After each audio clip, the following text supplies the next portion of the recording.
On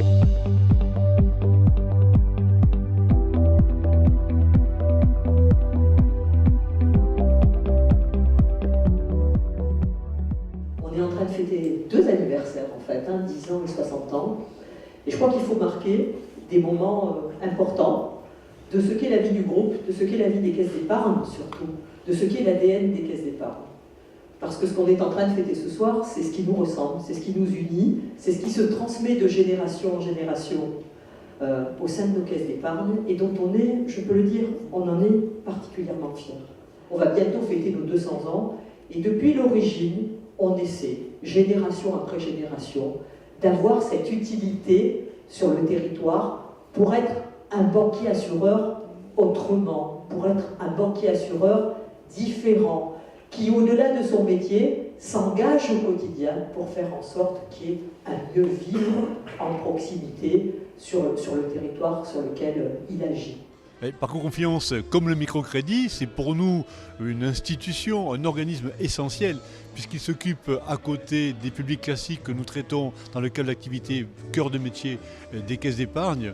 C'est une structure qui traite auprès des publics fragiles de l'insertion bancaire, de la pédagogie de l'argent, et ça c'est très important pour nous. Cette mission est essentielle parce qu'elle se rattache à l'essence même du modèle coopératif qui est le nôtre, et ces préoccupations humanistes sont finalement le socle de l'ADN coopératif et il inspirait déjà, il y a 2 siècles, les fondateurs des caisses d'épargne en 1818. Le groupe BPCE et les caisses d'épargne en particulier sont bien entendu à côté de ces structures et continueront à les soutenir compte tenu de la qualité du travail qu'ils font et des besoins auxquels ils répondent.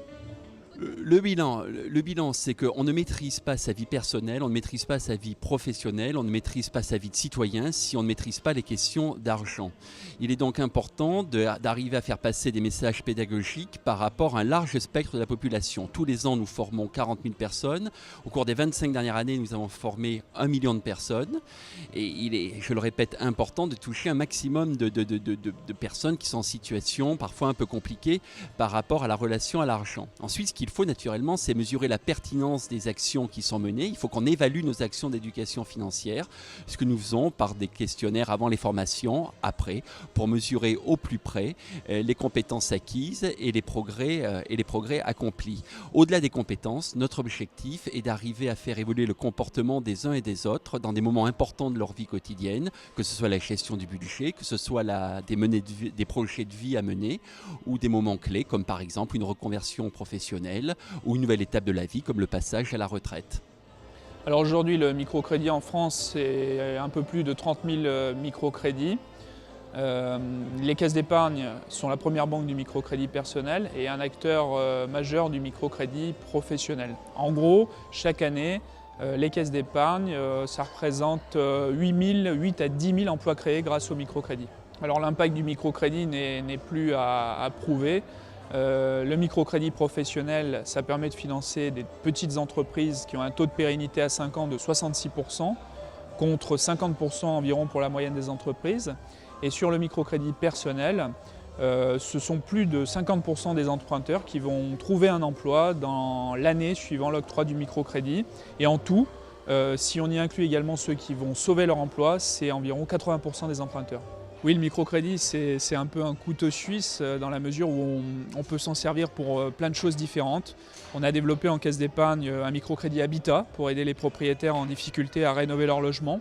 Et plus récemment, on a développé en partenariat avec Renault une offre de location avec option d'achat pour permettre à des gens en difficulté financière d'accéder à la location d'un véhicule neuf pour les aider dans leur projet d'insertion professionnelle. Nous allons bientôt développer cette offre en partenariat avec Renault sur le territoire de Languedoc-Roussillon. Dans le cadre de cette soirée consacrée à l'anniversaire de Finance et Pédagogie de Parcours Confiance, il nous a semblé utile de préciser des éléments démographiques du territoire, des éléments économiques. Alors la démographie, le territoire est un territoire très attractif au niveau national et on voit très bien qu'à l'intérieur de ce territoire qui apparaît très attractif, on a beaucoup de contrastes.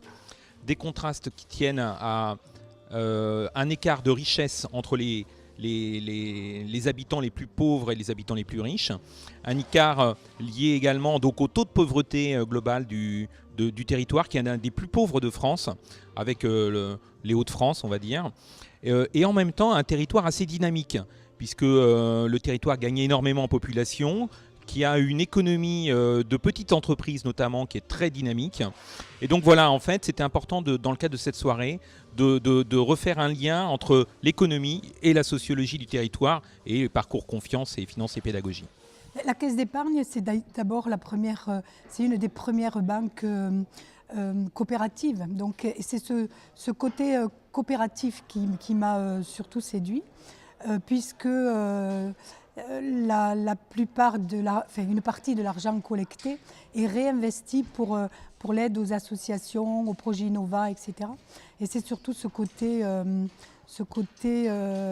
mutualiste et aide envers les plus démunis qui m'a surtout séduite.